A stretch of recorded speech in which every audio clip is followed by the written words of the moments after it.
2 сол мешавад ки ба ҳамин тамокашӣ даст гирифтем. Рости гап ҳисоб кардам муддати 5 моҳи охирро дар ҳамин қутие ки шумо мебинед 281 дона ҳамин сигарети Milana ҳаст ки арзишаш 118 рубл аст.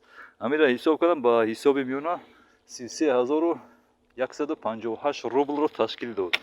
аз тамоми муҳоҷирон хоҳиш мекунам ки аз ҳамин чиз даст бикашед, барое ки ин ман ягон фоидаша надидам. фақат зарарлаш ҳасту фоидааш нест. шахсоне ки нос мекашед, инро шумо як бор эътироф диҳед дар муддати 5 моҳ шумо чӣ қадар пули худро дар ҳамин чизи ифлос расход мекунед.